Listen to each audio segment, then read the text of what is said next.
அனைவருக்கும் வணக்கங்கள். நாணயங்கள் சேகரிப்பாளர்களுக்கு ஒரு நாணயமான பதிவு. இது ஒரு நண்பர் புக் பண்ணிட்டார். அவருக்கு இன்றைக்கி அனுப்ப போகிறேன். உங்களுக்கு ஒரு பதிவாக போட்டுட்டு அனுப்புகிறேன். இது ₹1 commemorative coins, total A to Z எல்லா நாணயமுமே இதில் இருக்கும். இதோட ஆக்சுவல் ரேட் வலைத்தளத்தின் மூலம் வாங்கினோம்னா ₹8000 ஆகும்.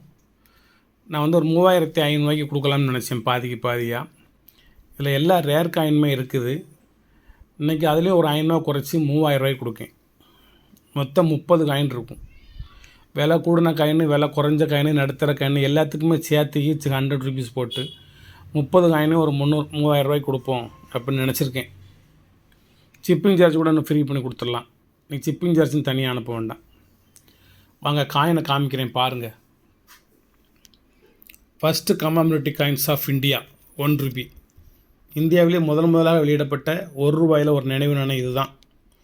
1964 Jawaharlal Nehru, 1969 Mahatma Gandhi, 1985 youth year, 1987 small farmers, 1988 rainfed farming, 1989 food and environment.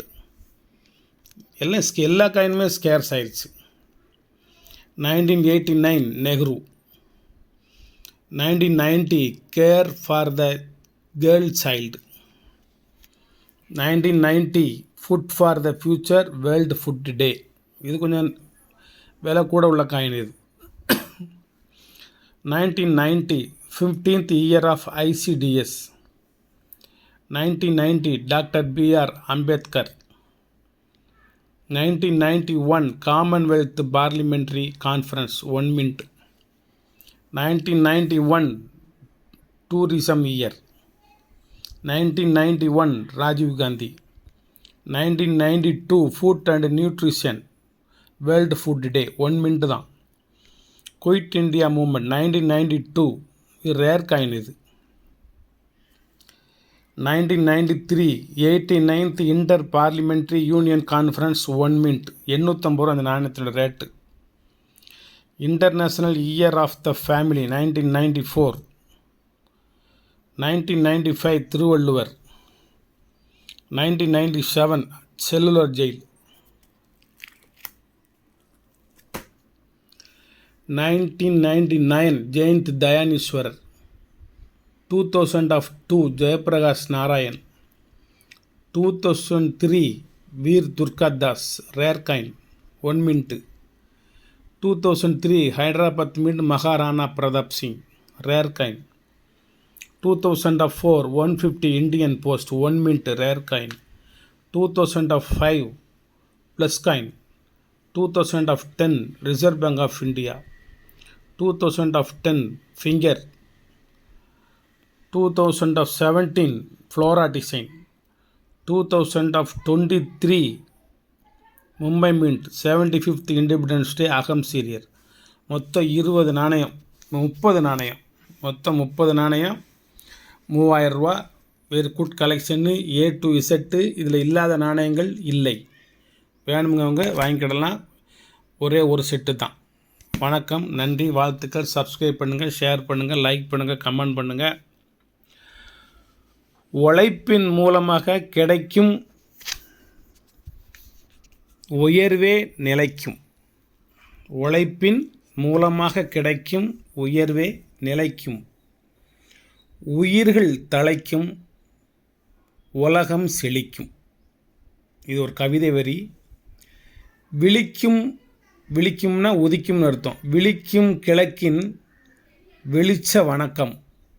காலையில் சூரிய கதிர்களோடு உங்களுக்கு வணக்கம் சொல்கிறேன். அதுக்காண்டி கவிதை வரிகளில் இலக்கணம் இலக்கியம் கலந்து எழுதுகிறதா இருந்ததுன்னா, விழிக்கும் கிழக்கின் வெளிச்ச வணக்கம், வியர்வை கொடுக்கும் விளைச்சல் இனிக்கும்.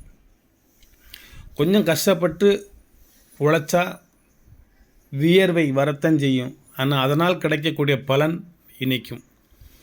இது ஒரு கவிதை பித்தனோட கவிதை வரிகள். இன்னொரு வரிகளும் ஒன்று இருக்குது. அதில் என்ன சொல்கிறார் அப்படின்னா, நிலத்தில் சிறந்தது காடும் கடற்கரையும்.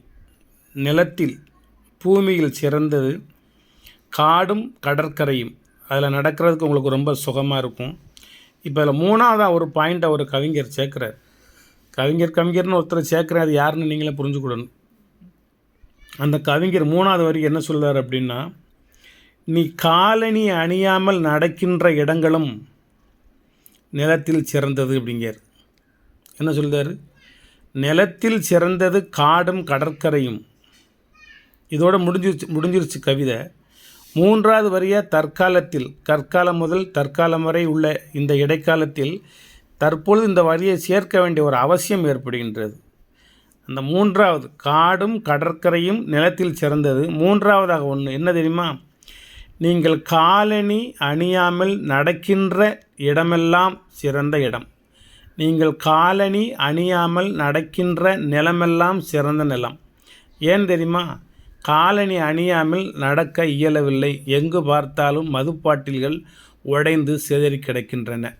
அந்த கருத்தை வலியுறுத்துவதற்காக, தற்போது உள்ள சூழ்நிலையை உங்களுக்கு எடுத்து சொல்வதற்காக, நாடு போய்கிட்டு இருக்கிற இந்த சூழ்நிலையை உங்களுக்கு உரைப்பதற்காக அந்த 3ஆவது வரியையும் அந்த கவிஞர் அதில் குறிப்பிடுகின்றார். என்ன குறிப்பிடுதார்?